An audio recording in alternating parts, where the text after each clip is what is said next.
Long ago, in the great and glorious city of Baghdad, lived a beloved caliph named Harun, who was a kind and thoughtful ruler. His lush palace sat alongside the Tigris River and was open to everyone. The people of Baghdad revered him and were amazed by his seemingly intimate knowledge of everyone in the city. He soon became known as the Caliph with 1,000 eyes. His secret was that every afternoon, he and his Grand Vizier Mansour would disguise themselves as merchants and slip out of the palace and into the bazaars. One afternoon, as the Caliph and Vizier were walking, they came upon a merchant who had a glorious assortment of pearls, rings, pistols, goblets, combs, and other expensive items.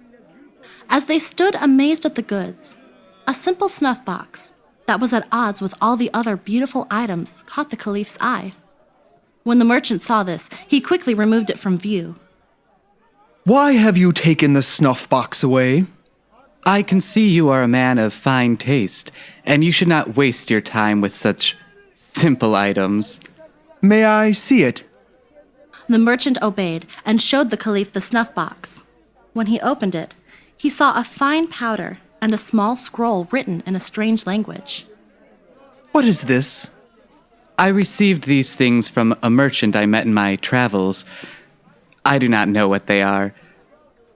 They can be yours for a small price, as I can do nothing with them. What would you ask for it? A single gold coin. The Caliph gave him 2. Afterward, he and his Grand Vizier returned to the palace.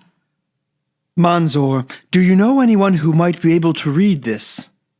Most worthy lord and master, near the shining house of wisdom dwells a man who understands all languages. He is called Salim the Wise. Send for him.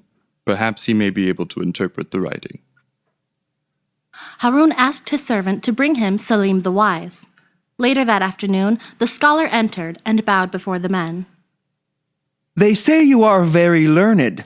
Look at this writing and see if you can read it.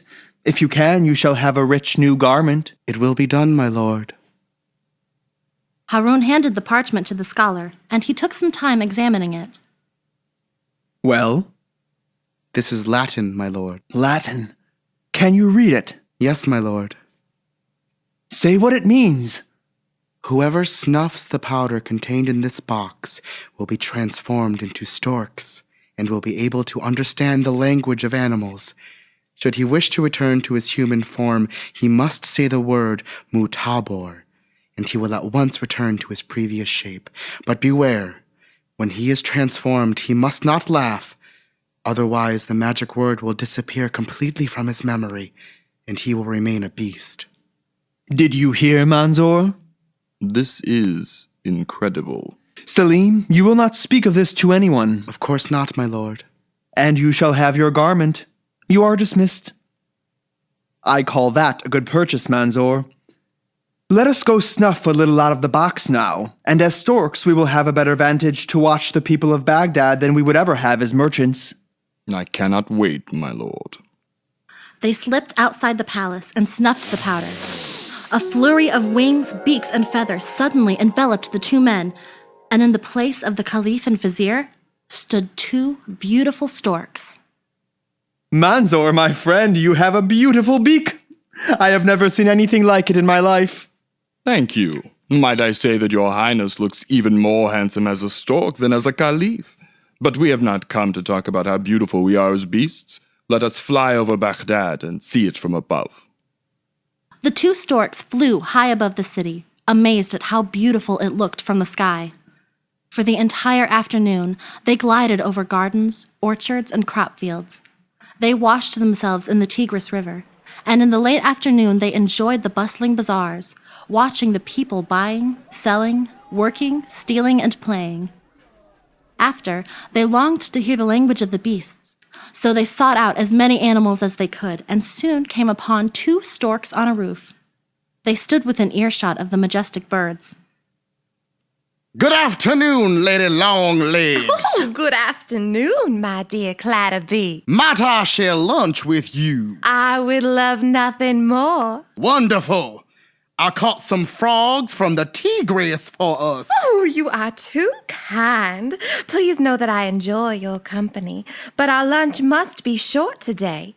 I have been asked to dance for some guests of my father's, and I wish to practice a little before tonight. Then we will enjoy this brief time we have.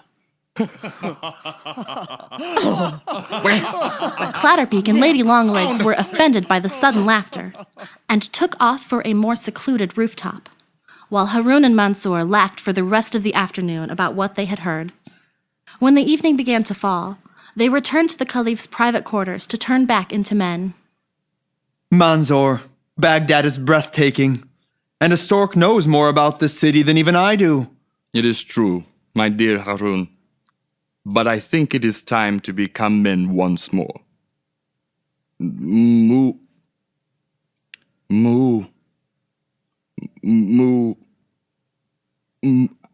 I can't remember the word.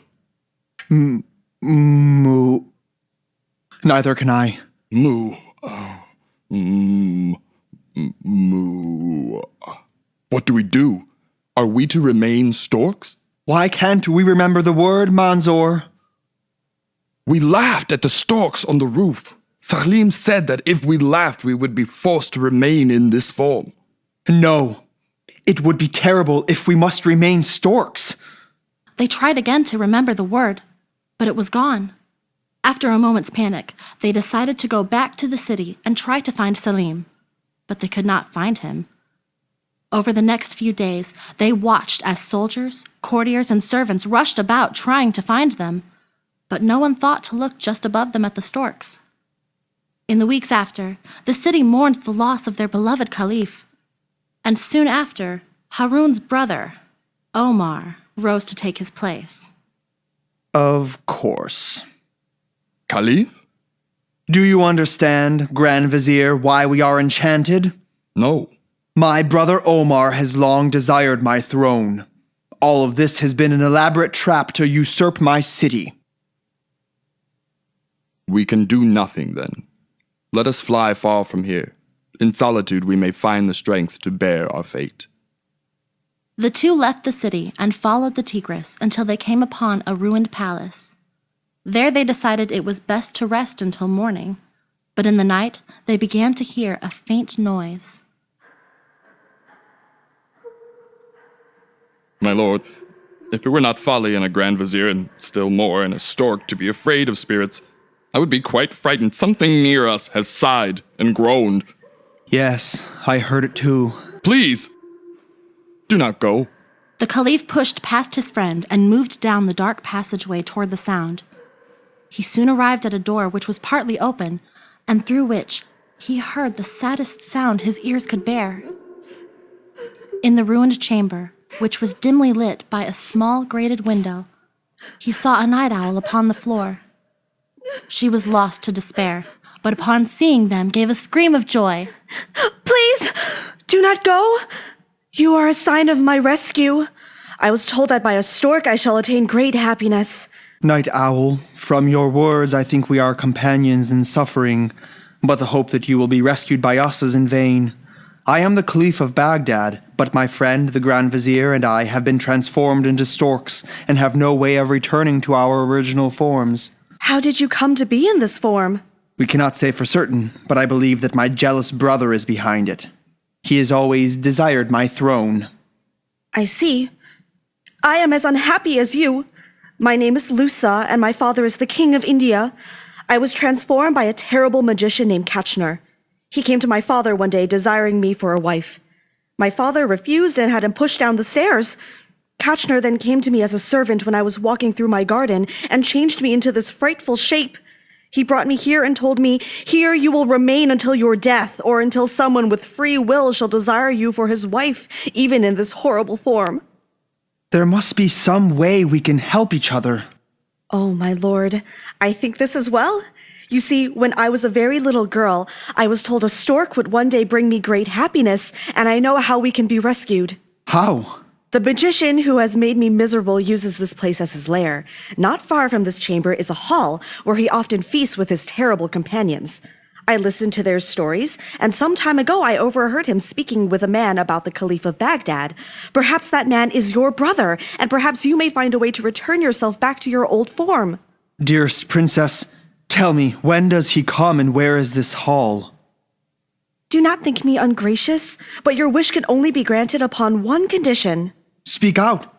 Speak out! Command, and whatever it is, I will obey. I want to be free of this form, and this can only happen if one of you offer me your hand in marriage. I see. I know it is sudden, but please. Will you give us a moment? Yes. This is the key to freedom, Manzor. Yes. You must marry her. Me? No. I am not going to marry her. Manzor, do you wish to be a stork forever? Caliph, I am an old man. I'm sure she won't mind.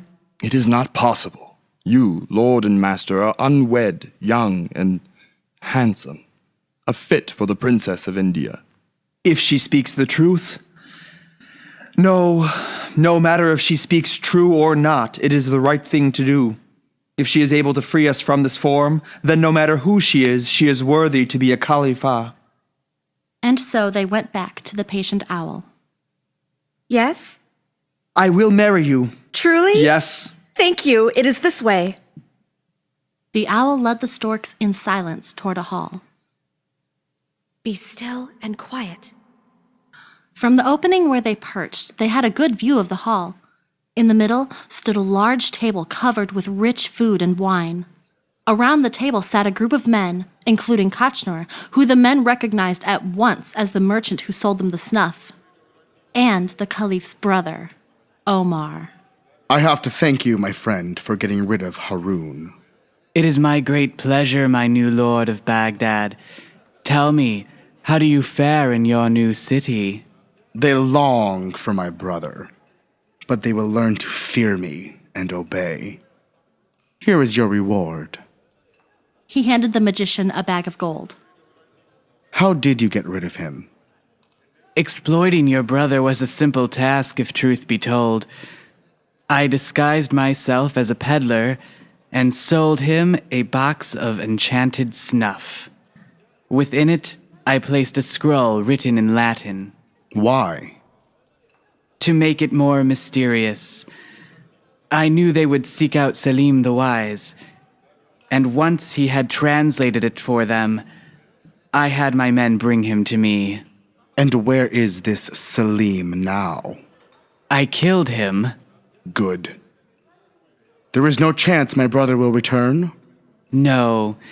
He and his vizier changed themselves into storks and laughed in that form. Laughter erases the word from their memories. What is the word? Mutabor. You are a true master, and shall have a tidy position in my court. With the knowledge of the word, the storks and the night owl crept back to the owl's room. When we return to Baghdad, my brother will pay for this treason. My lord, let us not linger in this form. I do not want to forget the word again. Just a moment, Manzor. With that, Haroun turned to the owl. Savior of my life and the life of my friend, as an eternal thanks for what you have done for us, accept me as your husband. Truly? Yes. Mutabor. Mutabor. In a moment's time, they were transformed back to their original forms. When they saw each other, they embraced and rejoiced. And in the moments after, they realized a beautiful woman standing with them. Can it be? Do you not recognize your night owl? It is my greatest happiness that I have been a stork. Caliph, let us return to Baghdad at once. Yes. The three journeyed back toward Baghdad, on horses borrowed from a nearby town. By the time they had reached the palace gates, they had a joyous cavalcade behind them. The guards rejoiced at seeing their leader returned to them, and captured Omar when the Caliph cried, Seize him! Brother, spare my life! For your treason I should behead you, but instead I have a more fitting punishment. Manzor, would you be so kind as to grab my box of snuff? Mansour did as he was told, and Omar was forced to snuff the magic powder. He was instantly transformed into a stork and placed in a cage in the palace grounds. The Caliph then sent his best men to capture the magician, and when they did, they hanged him in the room the night owl was held prisoner in. The Caliph and his new bride lived a long and happy life, and happier still when the Grand Vizier would visit them in the afternoons. They would never tire of talking about their stork adventure and how the princess saved them. The Caliph would often imitate his friend and walk around as he did when he was a stork, flapping his arms like wings and crying out, Moo. Moo. Moo. Moo. Moo. Moo.